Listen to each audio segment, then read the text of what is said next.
অখিল গগৈ ডাঙৰীয়াই কালি ই ভেহিকুলৰ ওপৰত এখন কৰা নাটকৰ লগতে মোৰ বিৰুদ্ধে কেইটামান মন্তব্য কৰা বুলি মই শুনিবলৈ পাইছোঁ মানে আজি মই কোনোবা এটা পৰ্টেলত দেখিছোঁ, ভিডিঅ' দেখা নাই, গতিকে মই শুনিবলৈ পাইছোঁ বা পঢ়িবলৈ পাইছোঁ বুলি কৈ থৈছোঁ। যদি সেয়াই সঁচা হয় তেখেতে কেইবাটাও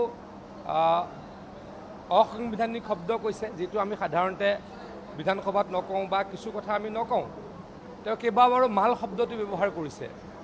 এই মালৰ বিষয়ে তেওঁ মোতকৈ ভালদৰে জানে।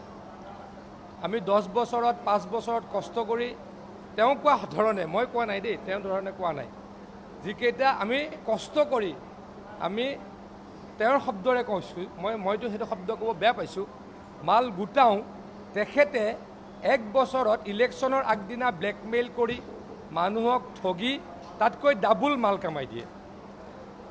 ইয়াৰ উত্তৰ সকলোৱে জানিবই, মই কি কৈছোঁ সকলোৱে জানিবই। মই আকৌ কৈছোঁ, মই এই শব্দটো ব্যৱহাৰ কৰি সাধাৰণতে ভাল নাপাওঁ। মাল শব্দটো, মাল বস্তু আমি কওঁ, কিন্তু বহুত বেয়া বেয়া শব্দৰে এই কথাটো বুজোৱা যায়। মই সাধাৰণতে এই শব্দটো ব্যৱহাৰ নকৰোঁ।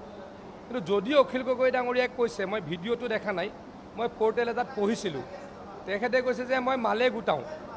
মই যিখিনি মাল, আকৌ কৈছোঁ, কষ্ট কৰি গোটাওঁ 10 বছৰত, তেখেতে ইলেকশ্যনৰ আগদিনাখন একেটা তেখেতৰ ধমকিত, একেটা ব্লেকমেইলিঙত বা একেটা ষড়যন্ত্ৰ কৰি সেই মালখিনি গোটায়। তাৰ প্ৰমাণ বহু ব্যক্তিৰ লগত আছে। কেতিয়াবা সেই প্ৰমাণ অখিল গগৈ ডাঙৰীয়াই গম পাই যাব, দেখি যাব। তাৰপাছত যদি এটা কথা মই কওঁ, E220 ভেহিকুলৰ ওপৰত ব্যাপক চৰ্চা হৈ আছে। চৰকাৰে স্পষ্টভাৱে কৈছে যে E20 ভেহিকুলৰ পৰা গাড়ীৰ কোনো ক্ষতি নহয়। কিন্তু ঠিক আছে, বিতৰ্ক চলি আছে যিটো, তাৰ ওপৰত মই বহুত কথা নকওঁ। কিন্তু কৃষক নেতাগৰাকীয়ে, তথাকথিত কৃষক নেতাগৰাকীয়ে E2 ভেহিকুলৰ বিৰুদ্ধে বা ইথানলৰ বিৰুদ্ধে এই আন্দোলন কৰি কাৰ পেটত লাত মাৰিব খুজিছে? কৃষকৰ পেটত লাত মাৰিব খুজিছে।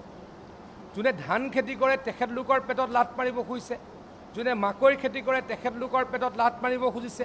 যোনে কুঁহিয়াৰৰ খেতি কৰে তেওঁলোকৰ পেটত তেখেতে লাত মাৰিব খুজিছে। তথাকথিত কৃষক নেতা, তেখেতে কয় কৃষিমন্ত্ৰীজন গুৰুত্বহীন। মই মানি লৈছোঁ, মই বাৰু গুৰুত্বহীন ব্যক্তি, কিন্তু তেখেতে কৃষকৰ নামত নাটক কৰি আহি বিধানসভালৈকে জিকিছে, দল বনাইছে। সেই ব্যক্তিজনে কৃষকৰ পেটত লাত মাৰে। আকৌ কৈছোঁ, আপোনালোকে মোৰ সমষ্টিলৈ বলক, আপোনালোকে অসমৰ বহুত সমষ্টিলৈ বলক, এতিয়া আপোনালোকে দেখিব মাকৈৰ নামত ব্যাপক মানুহৰ চৰ্চা হৈছে আৰু মাকৈৰ খেতি হৈছে। মাকৈৰ খেতি ক'লৈকে যায়? ইথানলৰ কোম্পানীবিলাকলৈকে যায়। আমাৰ যিখিনি ছাৰপ্লাছ চাউল ক'লৈকে যায়? এই ইথানলৰ কোম্পানীবিলাকলৈকে যায়। কুঁহিয়াৰ ক'লৈকে যায়? এই ইথানলৰ কোম্পানীবিলাকলৈকে যায়। গতিকে যদি আমি ইথানলযুক্ত যি অন্যান্য ৰাষ্ট্ৰই কৰি আছে, বা ব্ৰাজিলত আপোনালোকে চাওক, ইয়াৰ ব্যাপক ক'ত ব্যৱহাৰ হৈছে? ব্ৰাজিলত ব্যৱহাৰ হৈছে। আৰু এইটো বিজেপি চৰকাৰে আৰম্ভ কৰা নাই, এইটো মনমোহন সিং চৰকাৰে আৰম্ভ কৰিছিল। তেওঁলোকে ব্যাপক কৰিব নোৱাৰিলে, মোদী ডাঙৰীয়াই ব্যাপক কৰিছে, যাৰ ফলত তেলৰ ওপৰত নিৰ্ভৰশীলতা আমাৰ কমিছে। পেট্ৰল ডিজেলৰ ওপৰত অলপ হ'লেও নিৰ্ভৰশীলতা আমাৰ কমিছে। আৰু সকলোতকৈ গুৰুত্বপূৰ্ণ কথা, মই আকৌ কৈছোঁ, কৃষকসকলে ইয়াৰ পৰা যথেষ্ট সহায় লাভ কৰিছে। যে কৃষকৰ যে ভাল হৈছে, অখিল গগৈ ডাঙৰীয়াই ভাল পোৱা নাই। তেখেতে কৃষকটো পাহৰি গ'ল। তেখেতে এতিয়া কৃষক বুলি ক'বলৈ পাহৰিলে। এইবাৰ ক'তো মই পথাৰত যোৱা এতিয়ালৈকে দেখাও নাই। কৃষক হৈ আছে নাই তেখেতক এবাৰ প্ৰশ্ন সুধিছোঁ। কিন্তু কৃষকৰ নামতে আন্দোলন কৰি তেওঁ নেতা হৈছে, আৰু কৃষকৰ ভাল পোৱা কাম তেখেতে বেয়া পোৱা হৈছে। কৃষকৰ ভাল পোৱা কাম তেখেতে বেয়া পোৱা হৈছে। মই আকৌ কৈছোঁ, E20 ভেহিকুলৰ ওপৰত চৰ্চা হৈছে। গাড়ীৰ কোম্পানীবিলাকে কৈছে যে ইয়াৰ পৰা গাড়ীৰ কোনো ক্ষতি হোৱা নাই, অকণমান একেবাৰে কম মাইলেজ কমে। গতিকে চৰ্চা চলি আছে। কিন্তু মই আকৌ কৈছোঁ, এই ইথানল বা E10 বা E20 কাক সহায় কৰিছে? আমাৰ খেতিয়কসকলক সহায় কৰিছে। খেতিয়কসকল কোন খেতিয়কক? যোনে ধান খেতি কৰে, যোনে মাকৈৰ খেতি কৰে, আৰু যোনে বেছিকেলি কুঁহিয়াৰ খেতি কৰে, বাঁহৰো হ'ব। গতিকে খেতিয়কে ইয়াৰ পৰা ব্যাপক লাভৰ সন্মুখীন হৈছে। অখিল গগৈ ডাঙৰীয়াই তাতেই বেয়া পাইছে।